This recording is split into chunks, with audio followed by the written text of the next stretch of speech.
Captain Kirk? More like Captain. Word? This is the dumbest thing I've ever done. I'm deleting my channel. Imagine the ocean, vast and undulating. Waves captivate your eyes as they break upon the shore, sunlight catching in the spray as water roars toward you, then whispers away. The surface is a beautiful thing, dangerous yet compelling, soothing in the very constancy of its violence. It's all too easy to observe the surface and allow your thoughts to sink no further, but beyond this little beach of yours, white-crested waves give way to a single roiling darkness beholden only to the moon. Sail too far, and you'll be swallowed into devourous depths from whence there is no escape, your corpse known only to the strange-eyed creatures of the abyss. They rejoice in your rot, consuming you, until your wasted flesh lives again on their bones. That's what it's like being part of a fandom. Now, you may be asking, Solaris, what the fuck are you talking about? And why are you talking about it while dressed like Titty Window Captain Kirk? Philosophers have been asking me the same question for generations, but trust me, it all makes sense. See, the people on the beach are what we call filthy casuals. They watch the show, read the book, or what have you, and are content to merely observe, wading in and getting their feet wet at most. For the purpose of this metaphor, let's say getting your feet wet means they'll maybe like a meme or two if it's trending on social media, or chat about the latest episode with their coworkers. Then you have the sailors, so captivated by the siren song of media that they're compelled to explore further. These are the people actively posting about their interests online, regardless of relevance, and evangelizing about how much they love it. Maybe they have a Lego set or two in the basement, or they sold their grandma's ashes on the dark web to buy a Darth Maul body pillow at Comic-Con, as one does. In any case, the sea is a sailor's truest love, but plenty of people come out to sea and come back. These fans may seem strange to the beachcombers, but they're not inherently too far gone. Then you've got the shipwrecked skeletons of the deep who have allowed their passions to swallow them whole. These are the 6 sons of bitches who write fanfiction, and I'm one of them. If fanfiction doesn't scare you, you just haven't read enough of it. The things I have seen on AO3 and the tags alone would have earned me sweet death from a more merciful god. One time I wrote a Raylo fic for a friend and decided to peruse the tag out of curiosity, and the first thing that came up was an Alpha Beta Omega Master Slave AU that was by all appearances quite popular. First fic that came up, very first. And then a few years ago I was on a Lord of the Rings kick and I learned that you could shave like 20 pages off a Sam Frodo tag just by filtering out all the cousin incest. I mean, I guess the movies don't make it super clear that Merry and Pippin are cousins, but like, I'm just saying words in an attempt to cope. I know y'all people know, that's nasty. But you don't need me to tell you that fanfiction can get depraved. Everyone knows that. There's nothing to be gained from simply pointing out that some people get off to unconventional, objectionable, if not outright objectively horrifying and illegal things and post about it on the internet. This phenomenon isn't even unique to fanfiction. There's plenty of original sin out there too, but fan art and fanfiction gets the most attention because it's tied in with characters and properties people recognize and is therefore more likely to be stumbled across unintentionally. See, every child who is traumatized Googling My Little Pony circa 2013. What I'm more interested in is fanfiction as an art form, as a cultural phenomenon, as a mirror to conventional literature and traditional modes of publishing. In order to talk about that, I think it's important to begin with a brief history of how fanfiction as we know it came to be. If I had to hazard a guess, I'd say as long as there have been people telling stories, you could probably find some people somewhere telling stories about those stories, and deep down, some of those people might have even been a little gay about it. When we look at traditional modes of storytelling such as mythology and folktale shared via oral tradition, we see a lot of room for the creation of a communal canon. There is no definitive text because, for most of human history, we didn't have a text at all. Even if we set aside any question of artistic license or tales being purposefully updated to evolve with the times, stories were necessarily going to change in the telling simply because people aren't memory machines. Our oldest surviving stories are the products of centuries if not millennia-long games of telephone. In a sense, you could say that fanfiction didn't exist for much of human history because there was no firmly established creative order for it to exist in opposition to. All fiction was collective. It existed to be shared. One storyteller's iteration was as valid as the next. Even in the case of stories like the Iliad and the Odyssey, where there is a text that could be considered definitive, in this case Homer's, the author as we know it is not the originator of the story, but rather someone who has collected it, adding their own flourishes, embellishments, and asides along the way. And don't even get me started on the Bible. Actually, though, I do have to start with the Bible because it's where we get the term canon from, and that's a word you're going to hear thrown around a lot throughout the rest of this video. And I probably already used it and just didn't define it because I'm bad at what I do. Anyway, the definition most relevant to a discussion of fanfiction is a collection or list of sacred books accepted as genuine, which in the context of Christianity specifically would refer to the biblical canon, basically the Old and New Testament. However, there are a few texts outside the biblical canon that have become so influential in their own right that people believe in them just as much, often without even realizing the source of these beliefs. The two biggest examples of this would be Dante's The Divine Comedy, particularly the depiction of hell seen in Inferno, and Paradise Lost by John Milton, which is to Satan what the 2014 film Maleficent was to Maleficent. Film adaptation of Paradise Lost with Angelina Jolie as Satan when? Both of these works are essentially fanfiction of the Bible. Paradise Lost and Divine Comedy, not Paradise Lost and Maleficent. So clearly, poets, authors, and other storytellers have been creating iterations of previously established works for a very long time. However, fanfiction as we know it today, and along with it a significant portion of fandom culture, which I'm also interested in discussing here, comes from a very specific source and a very specific moment in time. Amok time, to be precise. Star Trek, the original series, Season 2, Episode 1. That's right, bitch, this whole video is just a pretense for me to talk about Star Trek and to justify my desire to dress up like Titty Window Captain Kirk for Halloween. I wanted to go for the canonically accurate Pon farr nip slip, but I don't think the world is ready. So, Star Trek was always a little fruity. Right from Season 1, there are moments between Kirk and Spock that make you go, huh, these two seem to be really good, really physically intimate friends. They work together, play chess together, stare at each other lovingly while saying admiring things. Captain, you almost make me believe in luck. Why, Mr. Spock? You almost make me believe in miracles. They tease each other playfully. Has it occurred to you that there's a certain inefficiency in constantly questioning me on things you've already made up your mind about? It gives me emotional security. Kirk can't seem to keep his hands off Spock. Spock has probably seen Kirk's bare chest more often than his own. Is there something I can do for you, Captain? Like what? Well, Apparently Spock gives Kirk massages sometimes. oh. Something wrong? A kink in my back. That's it. No, little higher, please. Push hard. Dig it in there, Mr. Thank you, Yeoman. That's sufficient.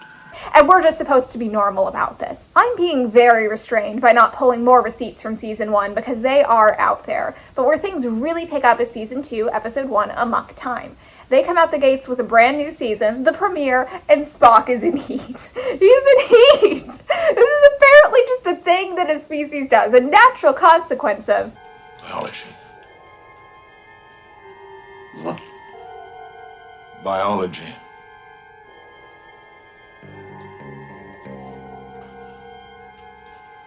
What kind of biology? Vulcan biology. You mean the biology of Vulcans? Biology as in reproduction? We learned that not only do Vulcans go into heat, but if they don't mate during this period, which is known as Pon farr, they literally die. Variations on this central conceit went on to become so popular across so many fandoms that it became a trope in its own right, known simply as fuck or die. I need some mad titties right now! Or else I die! So let me die! Let me die some titties! Help me! So, it's fuck or die Friday aboard the Enterprise, and if Spock doesn't get his rocks off, he's cooked. After some back and forth and a bit of light mutiny, what's a girl to do? The ship heads to his homeworld of Vulcan, where Spock's betrothed, T'Pring, is waiting for him. Except she doesn't want his ass. Their betrothal was arranged when they were 7 years old, so it's not something either of them necessarily would have chosen, and Spock probably wouldn't be all that disappointed if it wasn't for the whole fuck or die of it all, but since it's Pon farr, he's being driven insane with bloodlust and regular lust, so he needs her. Due to ancient Vulcan tradition, T'Pring has the right to issue a challenge, a fight to the death between Spock and a champion of her choosing where she becomes the victor's property. I guess Vulcans don't think equal rights or no-fault divorce is logical, because this is literally her only option aside from condemning herself to an unfulfilled life with an absent spouse who's off adventuring galaxies away with Captain Fuck-Me-Eyes. So, if Spock wants to mate with T'Pring, he has to kill her champion first. Who is that, you may ask? You'd think she'd pick her big, strong boyfriend Ston, but no. She picks Captain Kirk. Basically, T'Pring is so done with Spock, she chooses to make him fight his best friend. That way, even if Spock does win, he'll be so horrified by what she made him do, in addition to being offended by the challenge in the first place, that he'll want nothing to do with her, and she and Ston over here can live logically ever after. So, Kirk and Spock had their fight to the death, and...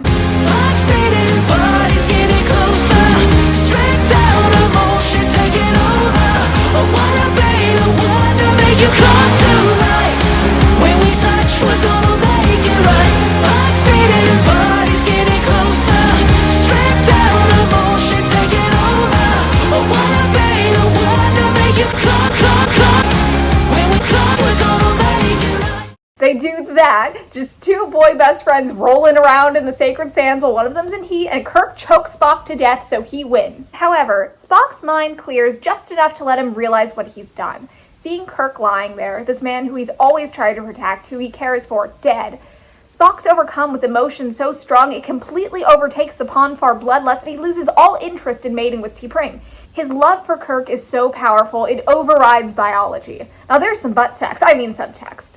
Also, as you probably guessed, Captain Kirk does not die in the first episode of the new season. Dr. McCoy, sole proprietor of the Triumvirate's one brain cell, comes up with a plan to trick Spock into thinking Kirk was dead so the battle would end before things got lethal. When the ruse is revealed, Spock, the emotionless, stoic, logical Vulcan, is so overjoyed to see Kirk alive and well that we get this moment between them. Captain. Jim!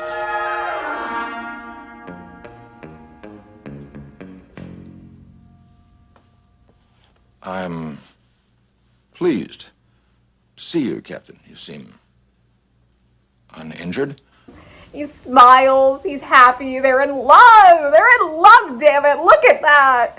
Anyway, this was probably the gayest thing most Americans had ever seen on television at that point in history, but that's not the only factor in the meteoric rise of slash fiction that followed. I mean, you know the ancient Fujoshis were sat during the Epic of Gilgamesh, so why all this? Why now? The late 60s, early 70s were a tumultuous time due to numerous sociological factors I am not equipped to unpack, but you've got your Vietnams and Cold Wars, cults are popping up like daisies, there's racial unrest and protesting, men are on the moon and women are in the workplace, a new wave of feminism's on the rise, Stonewall, you name it, it's happening. This is a time where things were happening. Also, at this stage in the evolution of mass media, TV had gone from a novelty to a dominant cultural force overtaking radio. It's a remarkably efficient mechanism for sharing stories, and since there are way fewer options for TV shows compared to, say, books, more people are watching the same things. This meant that TV could build a very sturdy, widespread foundation for fandom. Star Trek in particular, as a science fiction show, filled a very specific niche and was therefore uniquely poised to take advantage of this. As I briefly mentioned, queer and women's lib movements were very active at the time, and those were instrumental in the rise of slash fiction. Due to these movements, we have a bunch of women and queer people who are fighting for the freedom to express themselves, and this, of course, includes sexual expression. Queer people are celebrating their orientations, and women are centering their own bodies, needs, and pleasures, which for a lot of them involves seeking out sexual stimulation that's fulfilling for them. And what could be more sexually stimulating than an emotionally unavailable gay man with zero work-life balance and a bowl cut? So, you introduce a bunch of liberated women, many of whom were not just into sci-fi, but were actual scientists or involved in adjacent fields like education, and introduce them to the sizzling powder keg of homoeroticism that is Star Trek during a time where taboo around sexuality and queerness is rapidly unraveling, and what do you get? Slash fiction! Woo! Slash fiction gets its way from the way the pairing would be written out, Kirk slash Spock or K slash S. The pairing was also referred to as the premise, as in, I watch Star Trek for the premise, which I find very sexy. We need to bring that back ASAP. The use of a slash did not guarantee that a fic would include romantic or sexual content. It was also used for works where the character's intense friendship was the focus, but those fics were not the ones that would go on to gain notoriety, and today the slash is pretty exclusively used for romantic pairings. Also, I've seen people claim that which character appears on which side of the slash apparently tells you who tops and who bottoms, but that was not a thing at the time, and I don't see a lot of that usage today either. But don't worry, we are not getting into Star Trek top-bottom discourse. Spock is a top, moving on. Early fics and fanzines, which tended to feature visual art as well, were distributed via mailing lists cultivated by fans. As time goes on, we see pop culture conventions popping up, and these are obvious hotbeds of fan activity where tons of people are coming together in person to exchange art and ideas, and it becomes easier for admirers of the premise, TM, to find each other. And the exchange lists get longer and longer. With the rise of the internet, mailing lists become emailing lists, and forums start serving as central hubs for fandom. Forums were a lot more niche than the massive fanfiction sites we see today. AO3 and Wattpad host content from just about every fandom you can think of and hundreds more that you would never even consider, but old school forums typically would focus on a single fandom and more likely a specific pairing within that fandom, or maybe even a particular author or single popular long-running fic, so things were far more decentralized. Nowadays, even when people are active on fan forums or in little micro-communities like you find on Discord servers, odds are they're still cross-posting their fics to the big sites as well. So those were the mechanical means by which fanfiction spread and the broader culture that allowed it to precipitate. What do I have to say about fanfiction now? Let's start with the positives. People like making art. It's human nature. We like to sing and dance and tell stories and paint horses on caves. It's who we are as a species, and to deny anyone an opportunity for creative expression just because they're not technically skilled, in my opinion, is beyond cruel. You don't have to like every piece of art ever produced, but it should be met with a fundamental level of respect and an understanding that we all have the right to make things that speak to us, whether or not it resonates with anyone else. This isn't to say that no fanfic writers are technically skilled, merely that I don't think it matters, because to me, that's not what makes art art. I produce a ton of art that isn't any good just because I enjoy the process. My walls are covered in shitty collages, as you can probably see. I make scarves with a loom and crochet needle and still manage to fuck them up. I couldn't draw a person in profile if you had a gun to my head, and I live in constant fear that one day someone who actually knows how to play piano is going to see the improvisational chaos that I do and smash my hands with a hammer so I can't inflict such suffering onto the world again. And that's all fanfiction is for some people. It's a hobby. It's fun. Whether or not the end product is a literary masterpiece is less important than whether or not they enjoyed writing it.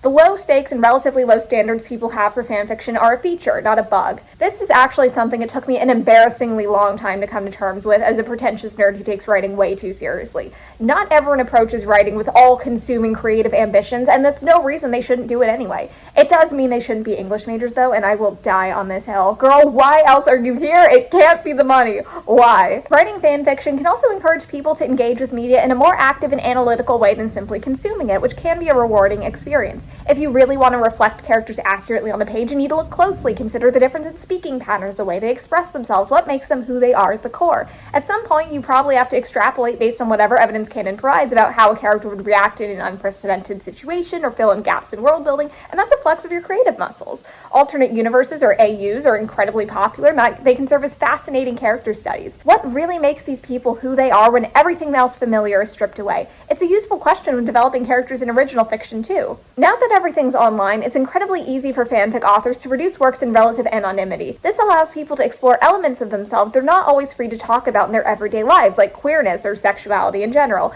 This isn't to say that fandom spaces are some kind of utopia for the oppressed, because by God, the racism. But it does provide an opportunity for authors to explore what they want to explore without any of the gatekeepers they'd run into if they're courting traditional publishers.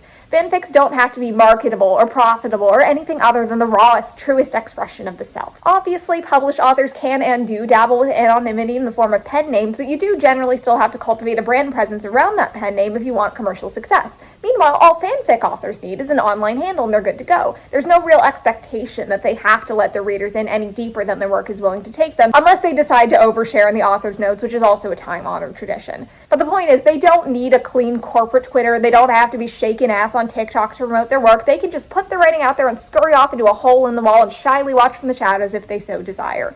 Writing fanfic can also provide authors with a great sense of community, be it with the people liking and commenting on their fics or other writers. Writers in fandom spaces tend to be very free about sharing ideas with one another or accepting multiple takes on the same basic premise. Not the premise, just premises in general. As introverted as writers tend to be, a lot of us thrive on conversation and collaboration, and it's very fun, not to mention encouraging, to share your work with others as you go through the process.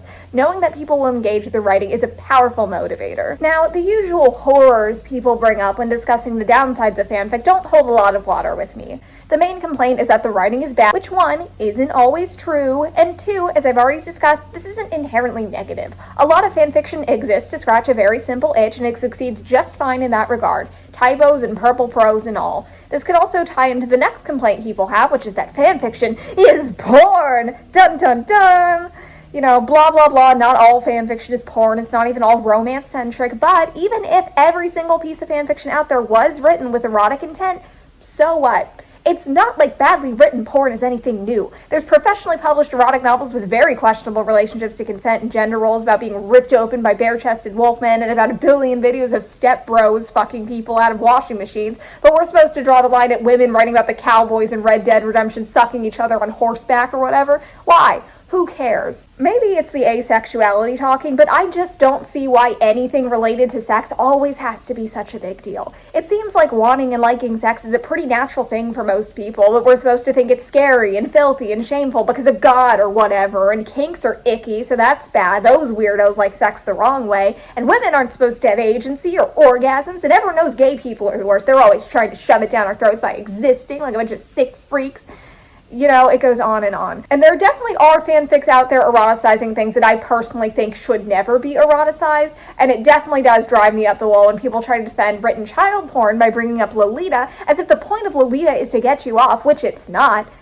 But there's simply no denying the fact that a lot of people see just the simple act of writing about sex to be inherently depraved or gross or shameful, and since fanfiction spaces are predominantly female and or queer, this gets compounded even further by misogyny and homophobia. That said, it's possible to acknowledge the countercultural significance of fanfiction as a sort of escape from a more repressive status quo and the positive role it can play in many people's lives, and the fact that a lot of the hate it gets is overblown, and still have legitimate grievances. My problems with fanfiction have less to do with the fics themselves than the attitudes and fandom culture that can surround them. Because fanfiction is seen as a gross, weird, freaky niche thing, it's understandable that the people who write and enjoy it can get pretty defensive, and some take it to extremes. That's how you get people on TikTok proudly proclaiming that they only read fanfiction, and people on Tumblr Ouroboros-ing themselves into exhaustingly circular arguments about whether or not fanfiction counts as quote-unquote real literature, often without even defining what they think literature means. I think when a lot of us hear that term, we default to literary classics like War and Peace or the works of Shakespeare, in which case the argument just seems ridiculous because no, Becky, your fanfiction about Spock drinking Kirk's breast milk straight from the tap is frankly not at that level. That said, I hate Shakespeare and love Kirk's titties, so in terms of which one I'd enjoy more, earlier I brought up Paradise Lost as an example of fanfiction that is clearly understood to be a work of literature, despite the fact that it could also be viewed as a derivative work of the Bible.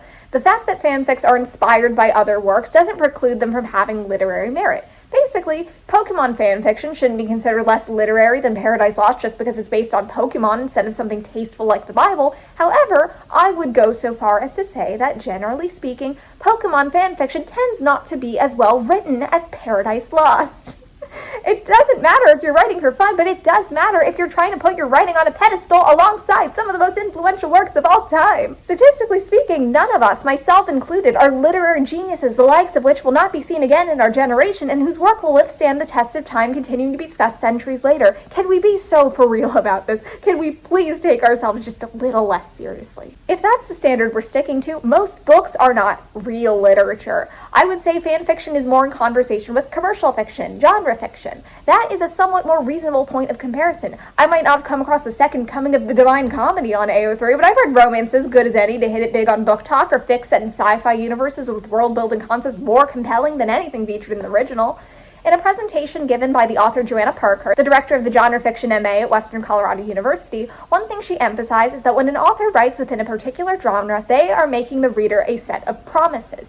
They expect to see certain tropes, a particular type of setting, character archetypes, world-building elements, you name it. If I pick up a book marketed as romance and instead it's about a rogue scientist in total isolation trying to cure some space disease, I'm gonna be pissed, and rightfully so. Genre fiction is about these promises, and I would say fanfiction takes this mentality even further. What are tagging systems for if not telling readers exactly what they're walking into? Hurt, comfort, fluff, and smut. Those aren't genres, but they are promises. Literature, by contrast, is not about promises. It's not about giving the reader what they want. It exists as a space for artistic experimentation in its purest form. Frequently, it issues a challenge. To revisit Lolita, the child abuse isn't there because Nabokov thought readers would like it. It's there to force us to confront some of the darkest elements of humanity. It's supposed to be unpleasant. Obviously, it's not like genre fiction or fanfic can't do this. It's just that there's more of an emphasis on fulfilling audiences' desires compared to what we would see in literature. This is part of the reason why I think aspiring authors trying to make the jump from fanfiction to professional publishing, be it traditional or indie, are doing themselves a huge disservice if they exclusively read and write fanfiction.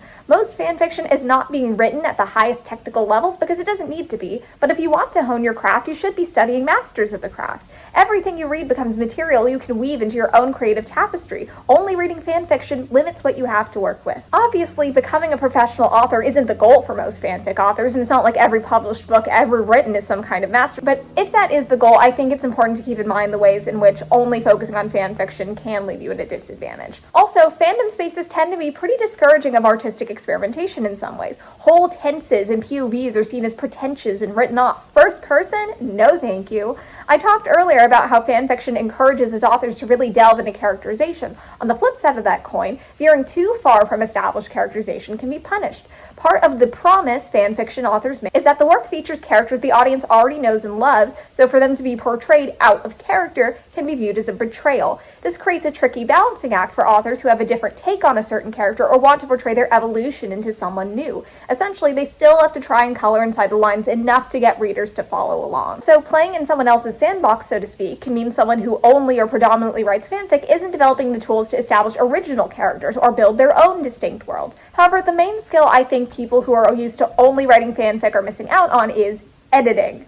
For those of you who don't know, there is no algorithm on AO3. People search for specific tags for fandoms, characters, or particular tropes, and the results are ordered from most recent to oldest.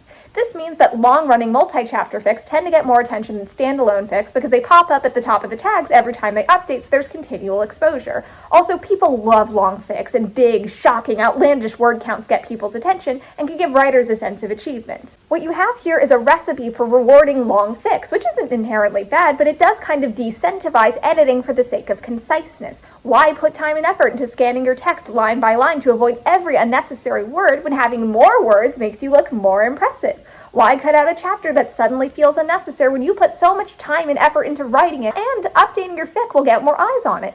Also, since the appeal of fanfiction usually lies in giving readers a chance to spend more time with their favorite characters, self-indulgent scenes that go no are more tolerated, even welcomed, than they would be in original fiction.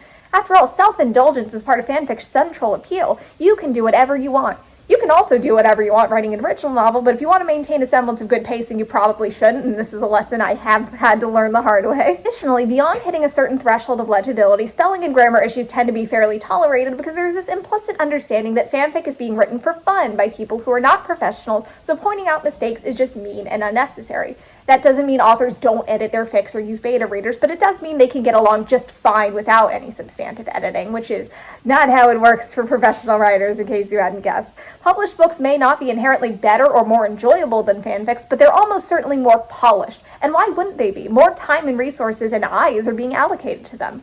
Learning to take constructive criticism is an essential skill, and it's one that steeping yourself in fandom culture, which can be a little hugboxy, won't really give you a chance to practice. Fandoms can be incredibly positive, supportive communities, but they can also be horrible dens of racism. Again, fanfiction is just for fun. So what if people are unconsciously or otherwise replicating racial stereotypes in their work, thus alienating fans of color? It's just a bunch of silly little stories, except for the fact that it is also real serious literature and you should treat it as such. Basically, it's not that deep, fam, except when it is. And if you think people should maybe think critically about the writing they produce, you are literally burning the Library of Alexandria right now.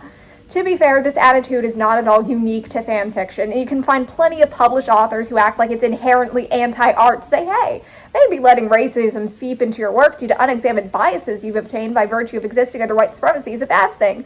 Opposition to criticism and critical thinking are not issues you only find in fanfic authors. But it's generally understood that published works can and should be viewed critically, and issues like that are at least up for debate. But this is absent in fandom, which means people who predominantly write fanfic are less likely to have their mindsets challenged. The last thing I want to talk about is the propensity of certain people far too lost in the fandom sauce to scheme, connive, and sabotage others. To revisit number one bestie of the channel, Kate Corain, the fact that she was originally a pretty well-known fanfic author does not surprise me, because sock puppeteering and sabotage just scream fandom antics to me. Also, if you don't know what sock puppeteering is, it basically means creating a bunch of false accounts and using them all for nefarious gain. In Kate Corain's case, she used them to review bomb other authors. It just screams fandom antics to me. Maybe I've just watched Eldena Doublecast Miscribe video too many times, but the length some people will go to obtain fandom clout truly knows no bounds. For an adjacent story, you could also check out Strange Aeon's video on the historic fandom schemes of A Bit of Earth.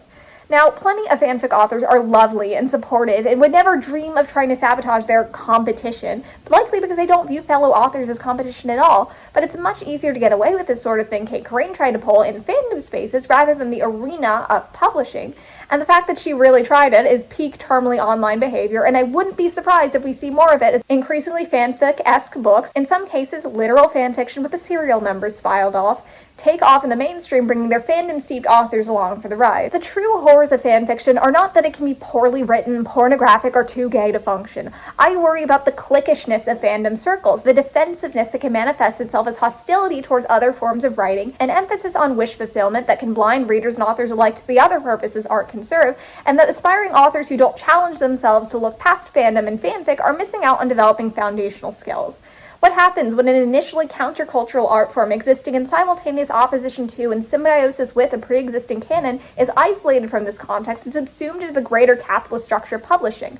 We're starting to see the results, and so far, I don't love them. The world of publishing is hardly a utopia, and there's something to be said for bypassing the gatekeepers and just doing what you want. There's plenty of indie publishers out there doing just that, including Taylor Swift apparently, but that's a whole other can of worms. I see fanfiction get compared to indie publishing a lot, and while I can see where the comparison comes from, I think a lot of people who make it are drastically underestimating the amount of work that goes into indie publishing. To publish a fic on AO3 is basically like making a blog post, and to publish a book on your own is a tremendous undertaking that can involve a lot of time, effort, money, and research. Without exception, indie authors are some of the hardest workers I've ever met, and honestly, they scare me.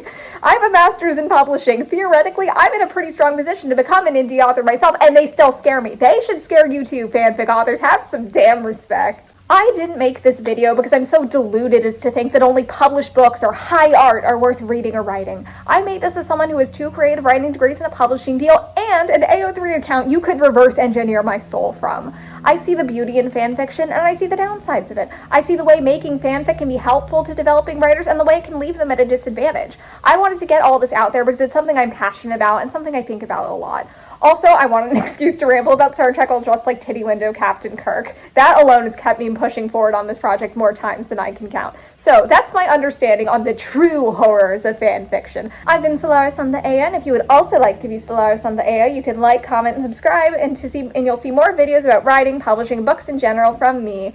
It's as close as you can get to wearing my skin and taking my identity for your own. Why you'd want to do that is beyond me, but it's true. Captain's Log, Stardate 42069. Today we boldly went where no man has gone before, into the mysterious world of fan fiction. Apparently, Mr. Spock has done some unspeakable things to me and my nipples, and to be honest, Captain Likey, Kirk out.